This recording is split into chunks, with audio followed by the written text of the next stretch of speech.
Молодой путешественник Артур, совершая одним воскресным утром заплыв на байдарке с целью активно провести досуг и сделать несколько удачных снимков, увидел на своем пути преграду в виде маленького островка, заваленного ветками. Среди них стоял и поглядывал в его сторону испуганный худой пес. Артур был потрясен увиденным, малыш настолько был истощенным и жалким. Песик повиливал дружелюбно хвостиком, несмотря на слабость, видимое внутреннее напряжение.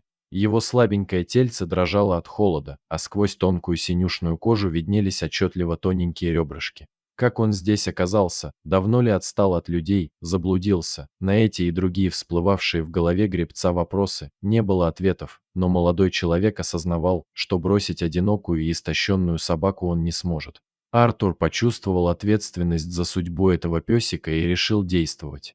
Позже, вспоминая эту историю, парень рассказывал родне, друзьям: «Мне казалось в тот момент, что от нахлынувшего волнения у меня вырвется сердце из груди». Артур выбрался из своей байдарки и как можно скорее напролом пошел по воде навстречу собаке. На всякий случай он решил громко крикнуть в надежде увидеть, возможно, рыбака или кого-то еще из людей, находящихся рядом, но молодой человек, издав крики, понял, что вокруг никого нет, и песик действительно совсем здесь одинешенек и ждет с нетерпением появления поблизости хоть одной живой души, которая могла бы прийти ему на выручку.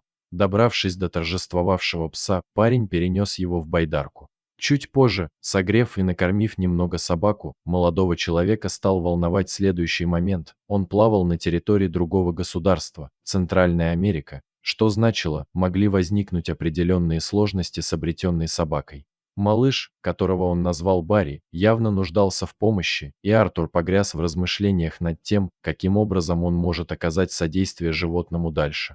Спустя сутки парень должен был возвращаться обратно, но оставить бездомного пса он не имел права ввиду своих моральных устоев.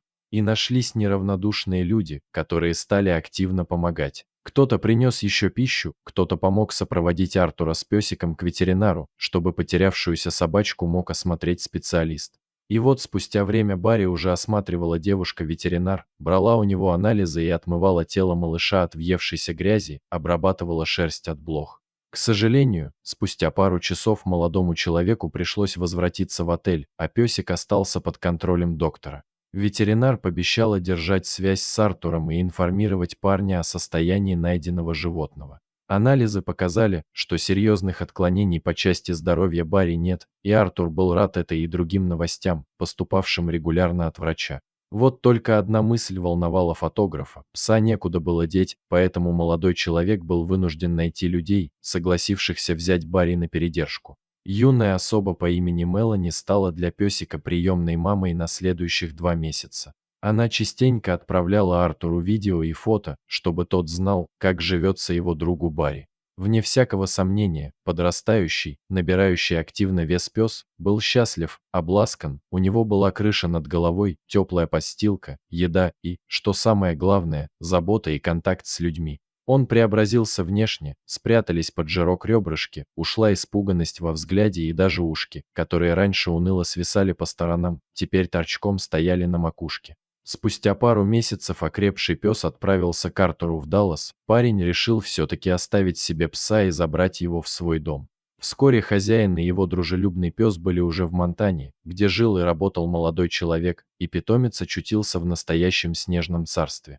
Это было невероятное зрелище, после жаркого Белиза оказаться вдруг совсем в ином месте, в зимней сказке, и пес от увиденного явно был в восторге. Артур неустанно повторяет, что встреча с его четвероногим другом – это судьбоносный момент, ведь они обрели друг друга совершенно случайно, а вот теперь не расстанутся никогда. Вот такая необычная история спасения от путешественника из Канады. Даже находясь в чужой стране, парень смог помочь псу, это как минимум вызывает уважение. Согласны?